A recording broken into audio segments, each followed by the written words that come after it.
क्या आपने कभी सोचा है कि जब हम जिम्मेदारी नहीं लेते तो हमारे कामों में क्या होता है? अक्सर हम अपनी क्षमताओं को कमजोर समझकर या डर और संदेह के चलते किसी चीज को करने से पीछे हट जाते हैं, बिना उसे आजमाने का मौका देने का। लेकिन क्या हम यह सोचते हैं कि ऐसे मौके पर हम कितना बड़ा मौका खो देते हैं? इस वीडियो में हम देखेंगे कि जब हम जिम्मेदारी से मुकरते हैं तो हम स्वयं को अपने पूरे पोटेंशियल को पहचानने और प्राप्त करने का मौका बर्बाद करते हैं। जिम्मेदारी लेने के बजाय हम अपने कामों को अधूरा छोड़कर स्वयं को नकारने से बचते हैं और इससे हमारे जीवन में निरंतर संकोच और आत्म संकट की भावना बनी रहती है। ये वीडियो आपको यह सिखाएगा कि जब हम खुद पर और अपनी क्षमताओं पर विश्वास करते हैं तो हम किसी भी चुनौती का सामना कर सकते हैं और कैसे हमारे कामों में चमत्कार हो सकता है। तो चलिए बिना किसी देरी के कहानी शुरू करते हैं। एक छोटा सा गांव था। उस गांव में एक व्यक्ति रहा करता था। उस व्यक्ति को भी यही तकलीफ थी। वह हमेशा खुद की क्षमताओं पर शक किया करता था। वह हमेशा दुविधा में रहता था। जो काम वह करता था वह काम उसे बिल्कुल भी पसंद नहीं था। वह तो उस काम को केवल मजबूरी में किया करता था ताकि उसका घर परिवार आसानी से चल सके, उन्हें 2 वक्त की रोटी मिल सके, उनका पेट भर सके। और वह हमेशा सपनों में ही खोया रहता कि किसी न किसी दिन उसे बहुत सारा धन मिल जाएगा और वह उस नगर का सबसे अमीर आदमी बन जाएगा। उसके पास वह सब कुछ होगा जो एक धनी व्यक्ति के पास होता है। सारी सुख सुविधाएं होंगी। उसके पास किसी चीज की कोई कमी न होगी। मन में यही ख्याल लिए वह हमेशा अपने भगवान की पूजा किया करता। वह हमेशा यही सोचा करता कि मेरे ईश्वर के आशीर्वाद से उसके जीवन में चमत्कार घटेगा और वह बहुत धनी व्यक्ति बन जाएगा। इसीलिए वह दिन रात सुबह शाम केवल अपने इष्ट की पूजा करता, उनकी भक्ति में खोया रहता। और जब भी कोई उसे किसी कार्य के लिए कहता तो वह यही कहता, जो होगा वही करेंगे, मैं भला कौन हूं, करने वाले तो सब वही है। लेकिन वास्तविकता में उसके मन के भीतर एक दुविधा थी। कुछ भी करने के लिए वह हमेशा दुविधा में फंसा रहता था। वह कभी किसी निर्णय पर पहुंच ही नहीं पाता था और जब भी वह किसी कार्य को पूर्ण नहीं कर पाता था तब भी उसके पास तरह तरह के बहाने हुआ करते थे। जैसे, मैंने तो बहुत कोशिश की किंतु यह कार्य पूर्ण हो ही नहीं सकता, यह कार्य करना तो असंभव है, यह कार्य बहुत कठिन है। इस तरह के उसके पास कई तरह के बहाने थे जिससे वह खुद को समझा दिया करता। उसकी पत्नी और उसके घर वाले उसे ताना मारा करते, उसे तरह तरह की बातें सुनाया करते, लेकिन वह व्यक्ति कुछ करने का नाम ही नहीं लेता था। एक दिन उसकी पत्नी उस व्यक्ति से कहती है, अरे तुम कुछ करते क्यों नहीं? आखिर हमारा परिवार ऐसे कब तक चलेगा? तुम जो मजदूरी करके पैसे लाते हो उसमें घर का खर्च नहीं चल पाता। आखिर तुम कुछ और काम क्यों नहीं करते? इस पर वह व्यक्ति कहता है, जैसे मालिक की इच्छा, वह जैसा रखना चाहेंगे हमें वैसे ही रहना होगा। मैं चाहे कितना भी प्रयास क्यों ना कर लूं, लेकिन मैं उससे अधिक धन नहीं कमा सकता जब तक कि मेरे मालिक न चाहें। एक दिन उसका बच्चा बहुत बीमार पड़ गया और उसे अच्छे इलाज की आवश्यकता थी, लेकिन उस व्यक्ति के पास धन नहीं था। तभी उसकी पत्नी रोते हुए उस व्यक्ति के पास आई और कहने लगी, अरे जाइए ना, कुछ पैसों का बंदोबस्त कीजिए ना, हमारा बच्चा यूं ही मर जाएगा। इस पर व्यक्ति कहता है, अरे पगली, तू चिंता क्यों करती है? इसे कुछ नहीं होगा। मेरे ईश्वर मेरे साथ है और वह इसे बचा ही लेंगे। वह ऐसा कुछ नहीं होने देंगे। आखिर मैं उनकी इतनी पूजा करता हूं, दिन रात उनकी आराधना करता हूं, उनकी भक्ति करता हूं, इसलिए हमारे बच्चे को कुछ नहीं होगा। तू चिंता मत कर। अपने पति की यह बात सुनकर उस व्यक्ति की पत्नी घर से बाहर निकली और उसने हर जगह हाथ पैर मारे, हर जगह लोगों से बात की, लोगों से धन मांगा, लोगों से मदद मांगी, लेकिन किसी ने उसकी मदद नहीं की। उसे कहीं से भी धन नहीं मिला और थक हार कर वो घर वापस आ गई। इधर वह व्यक्ति अपने ईश्वर के भजन गा रहा था, उनसे प्रार्थना कर रहा था कि वह उसके बच्चे को स्वस्थ कर दे। बच्चा पीड़ा के कारण लगातार रोए जा रहा था। उसकी पीड़ा असहनीय होती जा रही थी, जिस कारण उसका चीखना चिल्लाना और भी बढ़ता जा रहा था। काफी समय तक वह बच्चा चीखता चिल्लाता रहा, लेकिन उस व्यक्ति को तनिक भी फर्क नहीं पड़ा और अचानक उस बच्चे का चीखना चिल्लाना बिल्कुल शांत हो गया। जैसे ही उस बच्चे की आवाज बंद हुई, यह देखकर वह व्यक्ति सोचने लगा कि लगता है मेरे प्रभु ने मेरे बच्चे को ठीक कर दिया। उसने प्रभु का धन्यवाद किया और कहा, मैं जानता था आप मेरे बच्चे को जरूर स्वस्थ कर देंगे। आखिर मैं आपकी इतनी पूजा करता हूं, आपकी इतनी आराधना करता हूं। मैं जानता था आप मेरा साथ कभी नहीं छोड़ेंगे। अपने बच्चे की आवाज न आती हुई देख उसकी पत्नी उस बच्चे के पास पहुंची और जोर से चिल्लाकर उस बच्चे को उसने अपने गले से लगा लिया और जोर जोर से रोने लगी। तब जब उसने यह सब देखा तो उस व्यक्ति को यह एहसास हो चुका था कि उसके भगवान ने उस बच्चे को नहीं बचाया था, बल्कि अब उसका बच्चा इस दुनिया में नहीं रहा। और जब उसे एहसास हुआ तब उसे बहुत गहरा धक्का लगा। उसे यह समझ नहीं आ रहा था कि आखिर यह कैसे हो सकता है। वह तो अपने प्रभु की इतनी भक्ति करता है, इतनी आराधना करता है, फिर आखिर यह सब कैसे हो गया। उसके मन में ऐसे कई प्रकार के प्रश्न उत्पन्न हो रहे थे और उन प्रश्नों को लेकर वह यहां वहां भटकता रहा। और ऐसे ही कई दिन बीत गए। दिन के बाद हफ्ते और हफ्तों के बाद महीने बीत गए, लेकिन अब तक उसे उसके प्रश्नों का कोई उत्तर नहीं मिला था। जब भी किसी से इसके बारे में बात करता तो हर कोई उसे केवल एक ही जवाब देता कि लगता है तुम्हारी भक्ति में कोई कमी रह गई थी। शायद इसी कारण ईश्वर ने तुम्हारी नहीं सुनी। लेकिन उसे किसी की बात पर कोई यकीन नहीं था। उसे उस जवाब से कोई संतुष्टि नहीं मिल रही थी। वह अपने बच्चे को खोने के कारण बहुत तकलीफ में था। मन ही मन वह पूरी तरह से टूट चुका था। एक दिन वह किसी मार्ग से होता हुआ कहीं जा रहा था, लेकिन तेज धूप के कारण वह एक पेड़ की छांव में बैठ गया और वहां पर बैठकर अपने बच्चे को याद करके जोर जोर से रोने लगा। उसी मार्ग से एक साधु होकर गुजर रहे थे। उन्होंने जब उस व्यक्ति के रोने की आवाज सुनी तो वह उसके पास पहुंचे और उस व्यक्ति से कहते हैं, क्या बात हो गई? आखिर तुम इतने जोर जोर से इस तरह रो रहे हो? क्या कोई संकट आन पड़ा है? आखिर क्या बात है, मुझे बताओ। इस पर उस व्यक्ति ने अपनी सारी बातें उन साधु को बता दी और साधु से कहता है, हे गुरुवर, आखिर इसने मेरी क्या गलती है? आखिर मैंने क्या किया? मेरी पत्नी मुझे मेरे बच्चे की मौत का जिम्मेदार ठहराती है। आप ही बताइए, भला मैं अपने बच्चे को क्यों मारना चाहूंगा?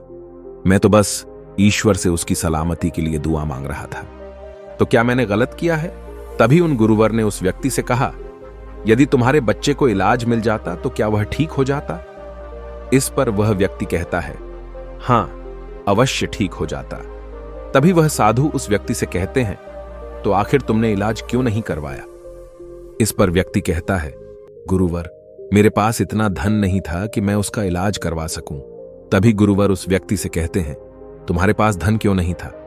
तभी वह व्यक्ति इसका जवाब देते हुए कहता है, गुरुवर, जहां मैं काम करता हूं वहां पर मुझे बहुत ही कम तनख्वाह मिलती है और इससे मेरा घर बड़ी मुश्किल से चल पाता है।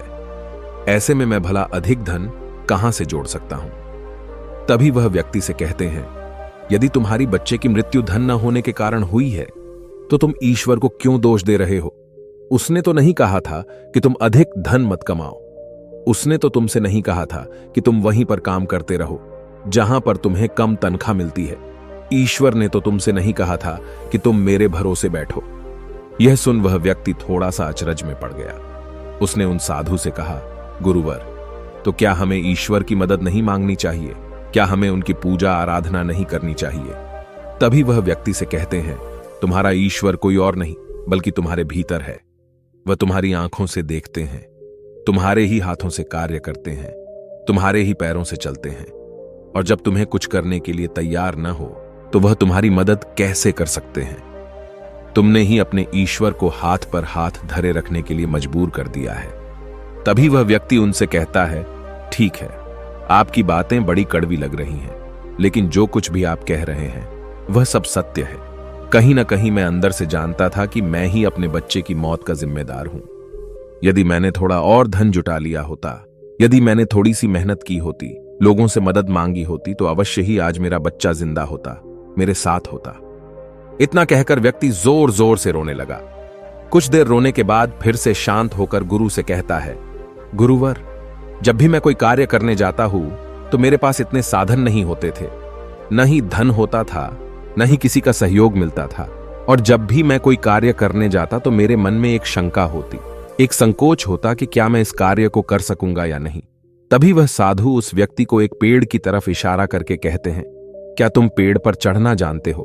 व्यक्ति कहता है, नहीं गुरुवर, मैं आज तक कभी भी पेड़ पर नहीं चढ़ा और न ही मैं पेड़ पर चढ़ना जानता हूं, किंतु आप मुझसे यह क्यों पूछ रहे हैं? इस पर वह साधु कहते हैं, अभी बताता हूं। उन्होंने पास में बैठे हुए एक कुत्ते को एक पत्थर मारकर क्रोध दिलाया और वह तुरंत ही पास वाले पेड़ पर चढ़कर बैठ गए। और अब उस कुत्ते के सामने वह व्यक्ति था। उस कुत्ते ने क्रोधित होकर उस व्यक्ति को दौड़ाया। उस व्यक्ति को कुछ समझ नहीं आ रहा था, वो बस तेजी से भागता जा रहा था। तभी उसे अचानक एक पेड़ नजर आया।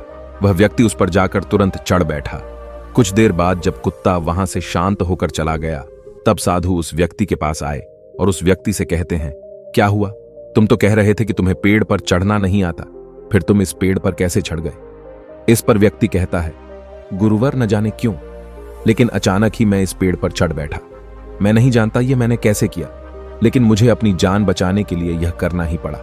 इस पर वह साधु तो मुस्कुराने लगे और उस व्यक्ति से कहते हैं, मजबूरी व्यक्ति से सारे काम करा लेती है, फिर चाहे वह उसे कार्य पसंद हो या ना हो। जब तुम्हारी जान पर बन आई तो तुम इस पेड़ पर चढ़ बैठे। आखिर उस वक्त तुमने अपने ईश्वर को क्यों नहीं याद किया?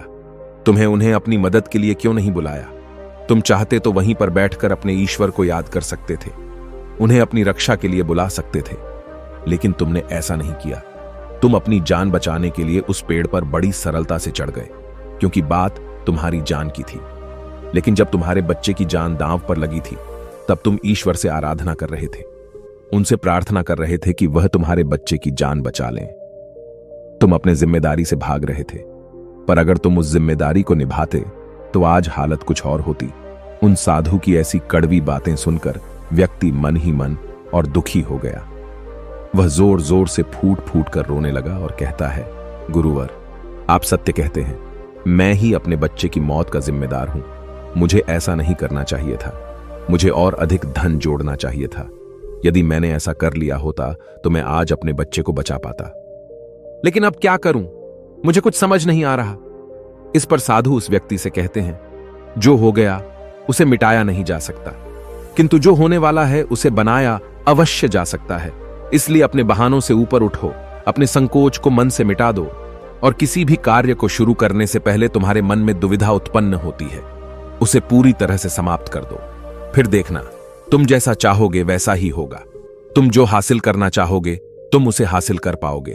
तुम्हारा मन मजबूत होने लगेगा। मैं दुविधा से ऊपर उठकर साफ और स्पष्ट तौर पर निर्णय ले सकेगा। उसके बाद से तुम्हारे मन को कभी किसी बहाने की जरूरत नहीं पड़ेगी। इस पर व्यक्ति उस हाथ से कहता है, किंतु हे गुरुवर, जब भी मैं कोई कार्य करने जाता हूं तो मेरा मन बहुत ही कमजोर पड़ जाता है। मैं बहुत घबरा जाता हूं। मैं अपने मन को मजबूत कैसे बनाऊं? क्या आप मुझे इसके लिए कोई उपाय बता सकते हैं? इस पर साधु कहते हैं, हां, मेरे पास इसका भी उपाय है। तभी व्यक्ति कहता है, गुरुवर, कौन सा उपाय, मुझे बताइए। इतने में साधु ने उस व्यक्ति का हाथ पकड़ा और उसे एक नदी किनारे ले आए और उस व्यक्ति से पूछते हैं, क्या तुम्हें तैरना आता है? वह व्यक्ति थोड़ा घबराया, लेकिन उसने जैसे तैसे उन गुरु के इस बात का जवाब देते हुए कहा, हे गुरुवर, मुझे तैरना नहीं आता, लेकिन आप मुझसे क्यों पूछ रहे हैं? इस पर गुरु कहते हैं, अभी बताता हूं। इतना कहकर उन्होंने उस व्यक्ति को पीछे से धक्का दे दिया और वह व्यक्ति सीधा नदी में जा गिरा। वह नदी के पानी में हाथ पैर मार रहा था। वह बचने का हर मुमकिन प्रयास कर रहा था। जब उन साधु ने देखा कि वह व्यक्ति डूबने लगा है तो उन्होंने जाकर उसे उस पानी से बाहर निकाला। वह व्यक्ति जैसे ही बाहर आया तो वह हाँफने लगा। वह घबराया हुआ था, बहुत डरा हुआ था। जैसे तैसे उसने हिम्मत की और वह खड़ा हो गया। अब की बार वह साधु को देखकर बहुत घबरा चुका था, बहुत डर चुका था। वह उन्हें देखते ही भागने का प्रयास करने लगा, लेकिन एक बार फिर उन साधु ने उसे जबरदस्ती पकड़कर नदी में धक्का दे दिया। वह नदी में हाथ पैर मारने लगा ताकि कोई उसे बचा ले। वह जोर से चिल्लाने लगा, बचाओ बचाओ, लेकिन आसपास कोई न था। उसकी मदद के लिए कोई नहीं आ रहा था। तभी साधु उस पानी में उतरे और उस व्यक्ति को जबरदस्ती पकड़कर सीधा खड़ा कर दिया। उस व्यक्ति ने पाया कि उस नदी में पानी केवल उसके कंधे तक ही आ रहा था। इस पर वह साधु उस व्यक्ति से कहते हैं, अब तुम मुझे यह बताओ कि आखिर तुम इतने कम गहरे पानी में किस तरह से डूब कर मर सकते हो? यदि तुम चाहते तो सीधे खड़े होकर इस परिस्थिति का सामना कर सकते थे और तुम्हें यह भी एहसास हो जाता कि इस नदी में पानी केवल तुम्हारे कंधे तक ही है और तुम्हें इस तरह से इतनी मेहनत करने की कोई आवश्यकता न पड़ती। न ही तुम घबराते और न ही इस परिस्थिति से भागने का प्रयास करते। किंतु तुम्हें हमेशा से केवल एक डर का सामना किया है, और वह यह है कि यदि तुम नदी में गिरे और तुम्हें तैरना नहीं आता तो तुम्हारी मृत्यु निश्चित है। और यही कारण है कि तुम सही स्थिति का पता नहीं लगा पा रहे थे। तुम यह तक पता नहीं लगा पाए कि आखिर इस नदी में पानी कितना गहरा है। एक बार फिर साधु उस व्यक्ति को नदी से बाहर लाए और थोड़ा देर इंतजार करने के बाद उन्होंने एक बार फिर उस व्यक्ति को उस नदी में धक्का दे दिया। अब की बार उस व्यक्ति को उस स्थिति का पता चल चुका था। वह यह जानता था कि अब जैसे ही वह अपने आप को स्थिर कर लेगा, जैसे ही अपने आप को अपने पैरों पर खड़ा कर लेगा, यह पानी केवल उसके कंधों तक ही आएगा। और उसने बिल्कुल ऐसा ही किया। वह सीधा खड़ा हो गया। तभी साधु उस व्यक्ति से कहते हैं, क्या तुम्हें अब अपने मन को मजबूत करने का मंत्र मिल चुका है या नहीं? इस पर वह व्यक्ति कहता है, हाँ, मैं समझ चुका हूं कि अपने मन को मजबूत किस तरह से किया जाए। आगे गुरुदेव उस व्यक्ति से कहते हैं, अब तुम समझे, इस दुनिया में कुछ भी करना इतनी बड़ी समस्या नहीं है। समस्या तो यह है कि हम कुछ करना ही नहीं चाहते। जब भी हमें डर लगे या कोई समस्या खड़ी हो तो हमें उसमें उतर कर देखना चाहिए, उसका आकलन करना चाहिए, उसे समझना चाहिए, जब तक कि वह समस्या संभावना न बन जाए और तुम्हारे भीतर से उस परिस्थिति का सामना करने का डर निकल न जाए। ऐसे ही हमारा मन मजबूत होता है। आज तुम्हारे पानी का डर समाप्त हुआ है, लेकिन वास्तविकता तो यह है कि तुम अब भी तैरना नहीं जानते, और जब तक तुम तैरना नहीं जान सकोगे तुम गहरे पानी में उतर नहीं सकोगे। इसलिए मेरी एक बात हमेशा याद रखना, इस संसार में ऐसा कुछ नहीं है जो तुम नहीं कर सकते। बस तुम्हें तुम्हारे साथ खड़े होना आवश्यक है, तुम्हें अपना साथ देना आवश्यक है। इसलिए अपने आप को धोखा देना बंद करो, अपने आप को दुविधा से बाहर निकालो, अपने आप पर संकोच करना बंद करो, अपनी शक्ति को पहचानो। तुम हर कार्य कर सकते हो जो तुम करना चाहते हो। यह सुन उस व्यक्ति को अपनी गलती का एहसास हो गया और उसने गुरु को प्रणाम किया और वापस अपने घर की ओर लौट गया। अब से हर रोज अपनी गलतियों को सुधारने में लग चुका था, अपने मन को मजबूत करने में लग चुका था।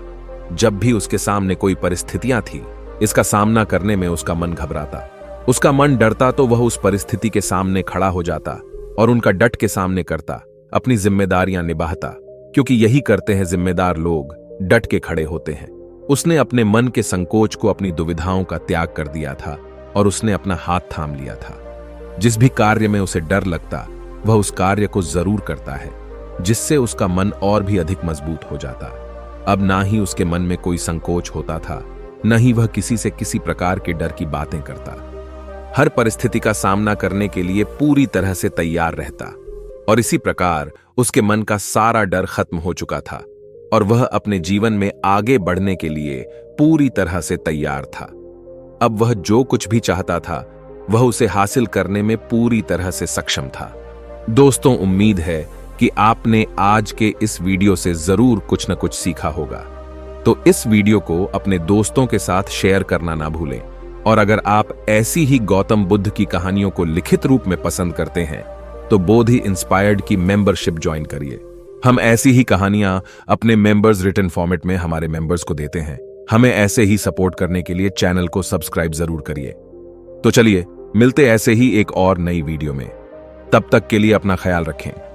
धन्यवाद। नमो बुद्धाय।